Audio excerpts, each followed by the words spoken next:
Grande question, à qui appartiennent les corps célestes? Eh bien, grande question, grande réponse. Il y a eu des résolutions internationales qui ont été adoptées et qui disent que ça fait partie du patrimoine de la planète entière et que donc ça n'appartient à aucun pays. Donc, effectivement, les Américains ont été les premiers pour aller sur la Lune, ils ont planté le drapeau, mais ça ne veut pas dire que la Lune leur appartient. Il n'y a aucun territoire attribué aux Américains ou après aux Russes qui sont allés. Bientôt, il y a des Chinois qui vont aller sur la Lune, etc. Et même chose pour les autres corps célestes qui ont été explorés. Cela dit, la question est très intéressante parce qu'elle soulève un problème qui risque d'arriver dans le futur.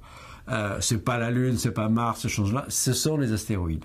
Pourquoi les astéroïdes? Les astéroïdes, je rappelle, ce sont ces innombrables corps rocheux qui gravitent entre Mars et Jupiter. Ce sont des cailloux qui font quelques kilomètres, ou peut-être même davantage. Pourquoi sont-ils potentiellement intéressants pour le futur? C'est parce que ce sont des mines volantes. Ils contiennent toutes les ressources naturelles que la Terre a de moins en moins, parce que ça s'épuise, les ressources naturelles sur Terre. Je parle des minerais, je ne parle pas du pétrole, il n'y a évidemment pas de pétrole sur les astéroïdes, puisqu'il n'y a pas de vie, il faut de la vie pour fabriquer du pétrole, mais je parle des métaux lourds et précieux dont on a besoin dans l'industrie, le titane, le platine, l'or, enfin tout ce que vous pouvez imaginer, qui s'épuisent sur Terre et qui sont en abondance dans les astéroïdes.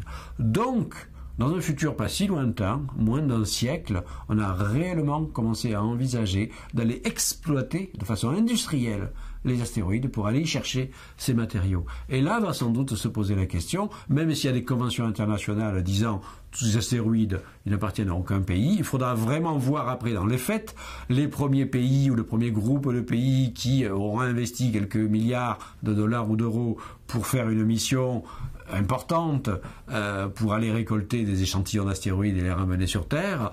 Elle risque effectivement peut-être de s'approprier ces richesses pour le seul pays, et on retomberait dans un cas de figure qu'on a connu dans l'histoire humaine, c'est la découverte de l'Amérique, des Amériques, l'or du Pérou, et toutes les expéditions, les grandes caravelles affrétées par les grandes puissances de l'époque, l'Espagne, Portugal, etc.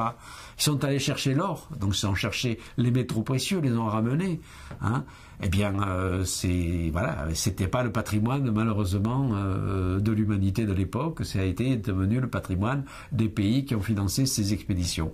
Ça a enrichi d'ailleurs les pays en question, qui sont devenus pendant quelque temps les grandes puissances mondiales grâce à cet apport nouveau. Et je suis sûr que géopolitiquement, la question se posera peut-être dans un siècle lorsqu'il s'agira d'aller exploiter les astéroïdes.